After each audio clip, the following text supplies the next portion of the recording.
समय देश के कई राज्यों में पहली बार वन क्षेत्रों की मिट्टी की सेहत को लेकर बड़ा खुलासा हुआ और जो आंकड़े सामने आए वो पेड़ों के भविष्य और पर्यावरण की चिंता को और गहरा कर रहे हैं। आपको लगता होगा कि पेड़ लगाने के लिए बस बीज, पानी और थोड़ी मेहनत चाहिए, लेकिन जरा ठहरिए। क्या आपने कभी सोचा है कि जिस मिट्टी में ये पेड़ पनपते हैं उसकी सेहत क्या कहती है? फॉरेस्ट रिसर्च इंस्टीट्यूट यानी FRI ने उत्तराखंड के 24 वन डिवीजनों के मिट्टी की गहराई से जांच की। पीएच से लेकर नाइट्रोजन, फास्फोरस, पोटेशियम और जिंक तक हर जरूरी पोषक तत्व की जांच की गई। पीएच का स्टैंडर्ड है 5.9। मसूरी, नैनीताल, अल्मोड़ा जैसे क्षेत्रों में ये इससे काफी कम। वहीं देहरादून, टिहरी, चंपावत जैसे डिवीजनों में पीएच जरूरत से ज्यादा। मिट्टी का पीएच असंतुलन यानी या तो पौधे सूख जाएंगे या फिर पनप नहीं पाएंगे।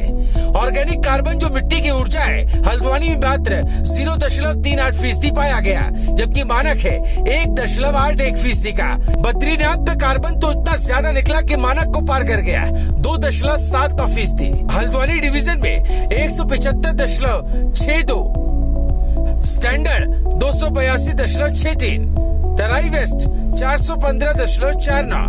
यानी जहाँ नाइट्रोजन कम है वहाँ पेड़ उगेगा ही नहीं, और जहाँ जरूरत से ज्यादा है वहाँ उसकी ग्रोथ अनियंत्रित हो सकती है। फास्फोरस और पोटेशियम की कहानी जाने तो पिथौरागढ़ में सिर्फ 23.55, तराई ईस्ट में 54.46, हल्द्वानी में पोटेशियम भी 308.32 की है, जबकि चाहिए 418.18।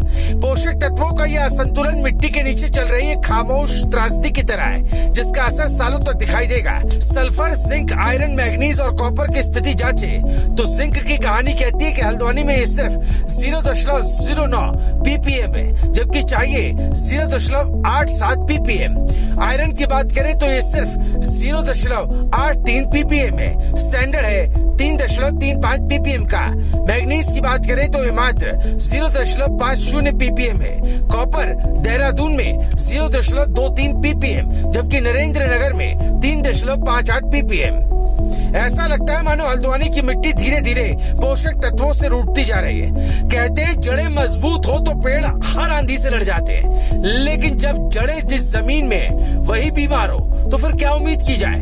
उत्तराखंड के जंगलों को बचाना है तो सबसे पहले मिट्टी की सेहत सुधारनी होगी, और इसके लिए जरूरी है समझदारी, सतर्कता और समय पर कदम।